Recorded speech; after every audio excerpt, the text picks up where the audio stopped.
In January of 2017, a father named Josh Gaines sat his two kids at a kitchen table and gave them a very simple homework assignment. I could really go for a peanut butter and jelly sandwich. Do you guys think you can write down some instructions and teach me how to make a peanut butter and jelly sandwich? Yeah. Then do it. His son's first step was very logical. Take a piece of bread and spread it around with the butter knife. So what does Dad do? He picks up the dry bread and he spreads it around the counter with a knife. No peanut butter because none was mentioned. Observing this error, his daughter writes, "Add a bit of peanut butter." And they end up in a standoff over what exactly a bit means. Revision after revision, the sandwich gets worse in new and dastardly creative ways, until his son finally melts down in exacerbation. You're not making any sense. He's already ruined it on purpose. He knows how to make one. Oh, and by the way, Dad did know how to make a peanut butter and jelly sandwich. That was the whole point. Open the peanut butter. Get a butter knife. Put the butter knife in the peanut butter. Take the butter knife out of the peanut butter. By the final rounds of the revision, something interesting and, quite frankly, humorous started to happen. The kids' instructions transformed entirely.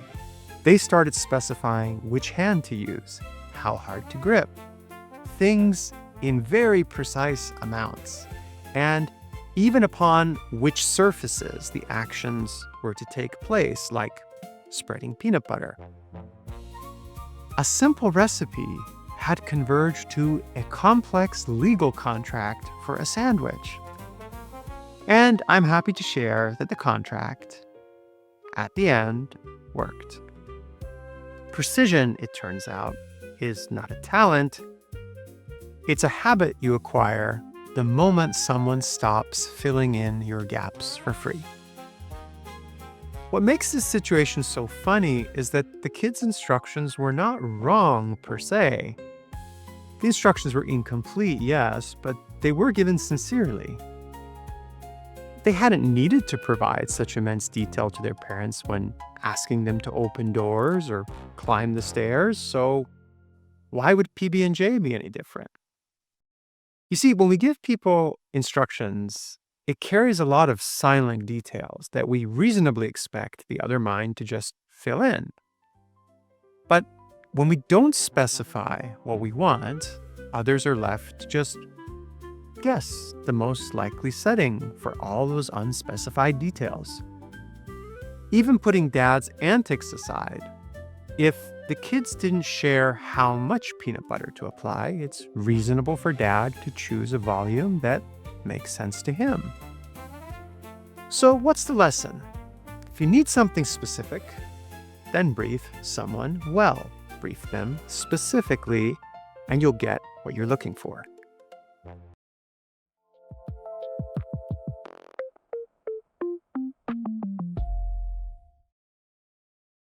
For 7 years, computers were the dad in that video. They did exactly what you typed, nothing more. And if you were vague, you got an error message. It was infuriating, but it was also kind of pleasantly honest. When there were errors, you always knew it was your fault for having failed to communicate clearly. But modern AI has changed that. As we saw in Lecture 3, a chatbot is an educated guesser. It fills the gaps in your instructions with the most statistically reliable fillers. That's the magic, but it's also a new trap because a vague request no longer just produces an error. It produces a fluent, confident answer to the question that the machine guessed you were asking it. So the question of this lecture is, how should you actually work with these tools to get the most out of them? There are 3 habits that we're going to cover. The first is, when giving instructions, you want to err on the side of more details rather than less. The second is, you want to try to understand how the machine arrived at its answers before you trust it. And the third is to inspect what comes back with a healthy curiosity. If you adapt those three habits into the way you interact with AI, you're supercharging your positive experiences with the tools and will hopefully minimize some of the oddities in your encounters. So let's begin with habit one. When you're interacting with AI, you'll want to brief it completely. Now, I know it sounds obvious when I say it, but it's not actually intuitive, not any more so than it was to the Gaines children when they started describing how to make a PB&J to their dad. The formal name for this intuitional gap is what psychologists call the curse of knowledge. See, once you know something, it becomes genuinely hard to imagine not knowing it. The kids couldn't see the missing steps because, in their heads, the missing steps were just obvious. And you do the same thing at a keyboard when you're drafting an email to your professor or a colleague. You know who the email's for. You know what happened that's making you send the email.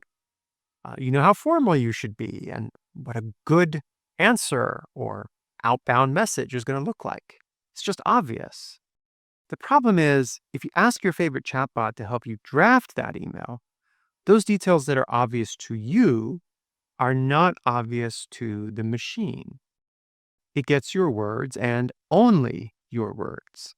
Every detail you leave out is going to fill it in with its best guess, which, as we learned in the last lecture, can be less and less likely to be right as the situation gets more and more unique to you personally.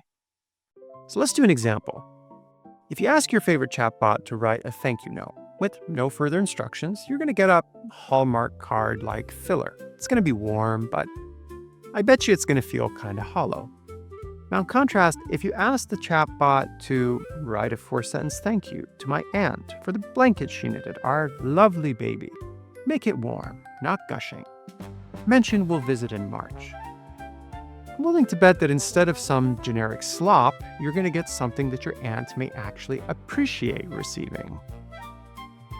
So how should you brief an AI tool when making a request? Well, a complete brief has 5 parts, and I'm betting you actually already know how to do it from briefing people that you interact with.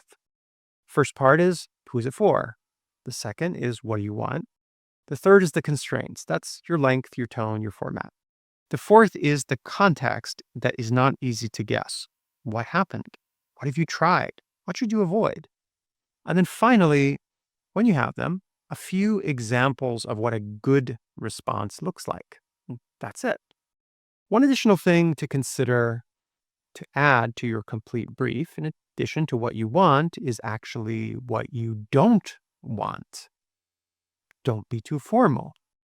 Don't use em dashes that give away that I lazily used AI to write this. Things like that. See, negative space is also information. The Gaines family children didn't think it was important to specify not to destroy the bread when applying the jam. That was until they realized the hard way that their dad's inner troll required that level of policing. And just like those children, it's important not to treat the first answer that an AI gives you as the last answer. It's the start of a conversation. It's not the end. There will be errors, and you can point them out. Ask the tool to correct them. Add the detail you forgot. Say shorter, more formal. You assumed Aunt Lisa's quilt was blue, but it was actually red. Fortunately, unlike the dad in the video, the machine never gets tired of revisions, and it will never take your revision requests personally. It also will not intentionally fail to simply teach you a lesson. Then do it.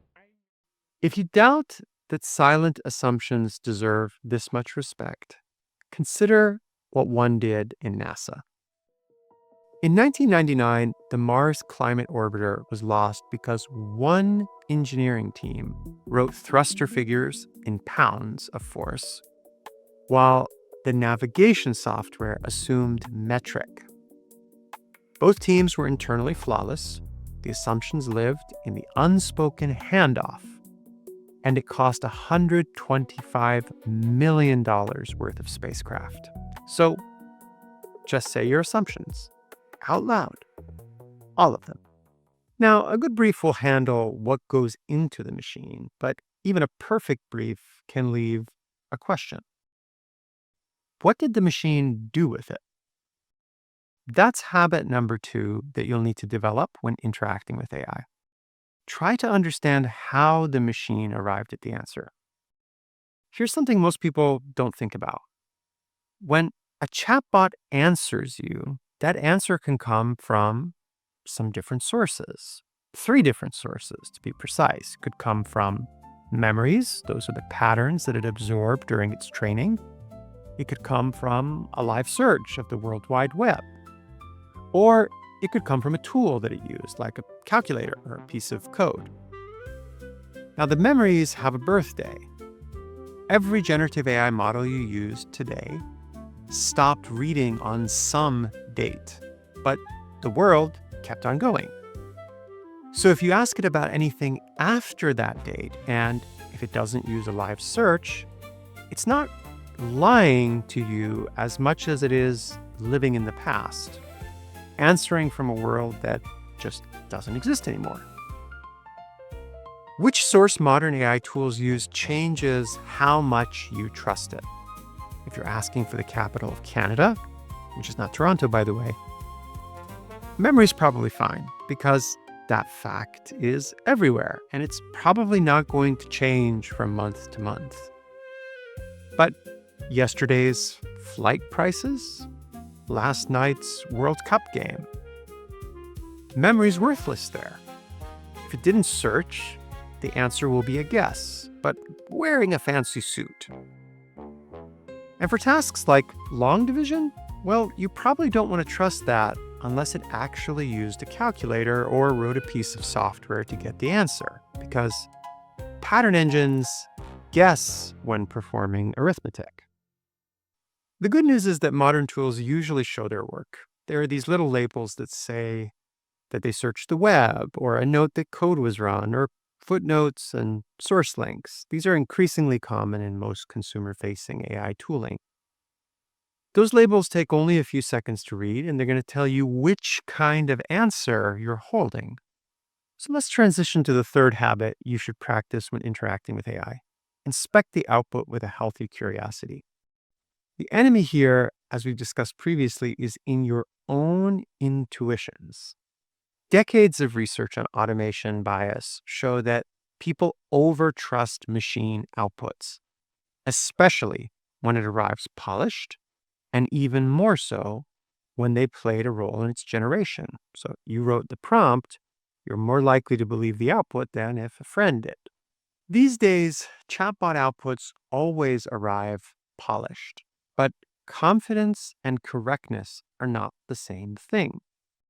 Healthy curiosity is 4 small reflexes that you'll have to practice. The first is, before you rely on anything, spot check a single verifiable fact from it. One is usually enough to help you get the feel for the quality. The second is, if you asked for sources, then actually open them up. Go check one of the sources. The third is, ask it to play devil's advocate with itself. What's the strongest case that its answer is wrong? Watch what it produces. Finally, reflex 4, ask the same question multiple times in a fresh chat and see if it contradicts itself. You see, these systems are dice rollers at their heart, so the same prompt can produce different answers. If you run your prompt twice and it agrees, your confidence can raise a little. But if you run it twice and it disagrees, you may want to take pause. The point of these reflexes is to keep your trust calibrated, so scale your scrutiny with the stakes.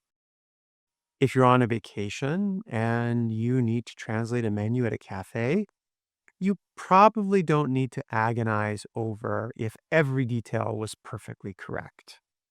But if you're going to use AI to help you make decisions about your money, your health, your legal standing, your reputation, that should get the full verification treatment. So the 3 habits, once more. 1, brief the AI completely. Who, what constraints, context, examples.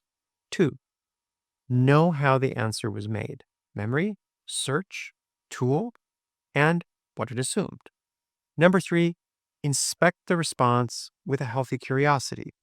Spot check, open a source, ask for the counter argument, run it twice. One last look at that kitchen table from the start of the lecture. Even though I described the dad as a troll earlier, that wasn't actually true.